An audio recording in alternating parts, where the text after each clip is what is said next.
This world is all about branding and marketing. The #1 branders in the universe is the United States. They made United States seem like it's the best place in the world to be. It's the land of the free, home of the brave. I go there to find and chase my dreams. We have to be able to tell our own stories. Directors, filmmakers, entertainers, it's going to be clearly, and the press, it's going to be your job to redefine how people think about Africa.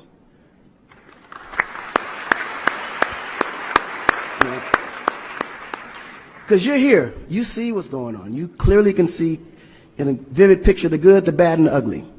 What you choose to put out there is what the world is going to get. Because I can tell you right now, in Chicago alone, there's more people dying in Chicago than there was in the war in Iraq. But you would never see that. There's a lot of things that's happening in the U.S. that you would never see because they choose to show you what they want you to see for...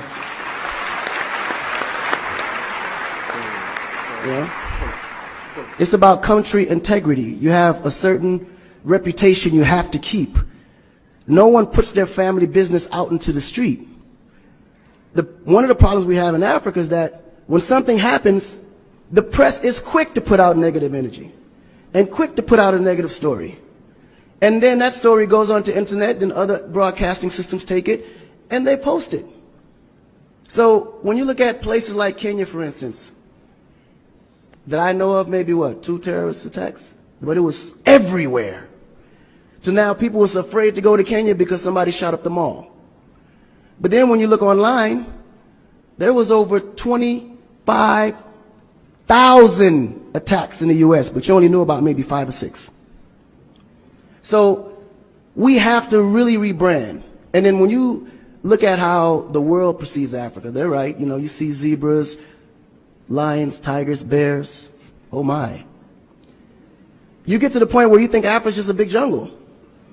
The images that they're showing of Africa is historical images. This is way before civilization. This is when they were still, you know, battling with spears, like times of Shaka Zulu. No, I'm serious. But then when you look at the US, they're showing Superman, Batman, you know? Where is our Superman? Where is our, like, Shaka Zulu should be a superhero today. Really. So we have to tell our own stories. I mean, even Jesus is white.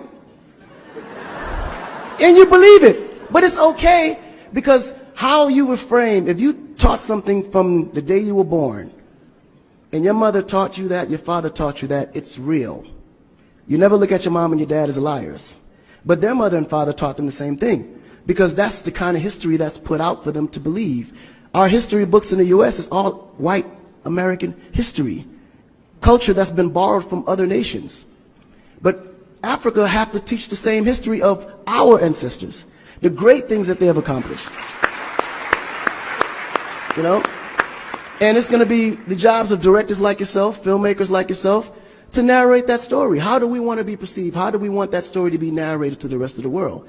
This younger generation, we kind of figured it out. Because now, when you look at hip-hop in America, every rapper is rich. Gold chains, Bentleys, nice girls by the pool with bathing suits in this big mansion. And then, when the video's over, they get on their phone and call an Uber. They don't even come in the Bentley that you just saw in the TV. But you go to Nigeria, we got Wizkid, Davido, P-Square, all these guys driving a Bentley, Mercedes. They actually own those cars. That's the difference. But if we don't translate that, they will never know. They think we're going to leave the shoot and go home on a horse or a zebra. Because that's what they know. This is why African Americans are so afraid of Africa. You mention Africa, they start shaking. There's so much fear. They don't know how to translate that. It was just recent that people are now saying, yeah, man, you know what? I rock with Africans, man. You know what I'm saying? I want to do some collaborations, man. Yo, man, I need an Afrobeat remix, you know what I'm saying? But before, they be like, man, I don't know that dude. I'm not putting him on my record.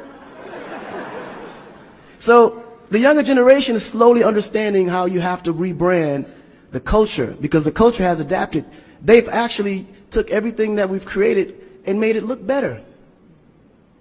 They made a superstar look like a superstar. When I look on TV and I see our biggest entertainers, they don't look like stars. That's why you can't really respect the entertainer. If a politician saw a singer, he'd just be like, oh, he's just a local singer.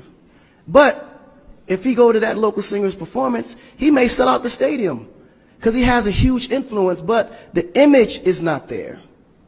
So we have to take the image as a huge accountability for ourselves and realize that Africa really does have a reputation.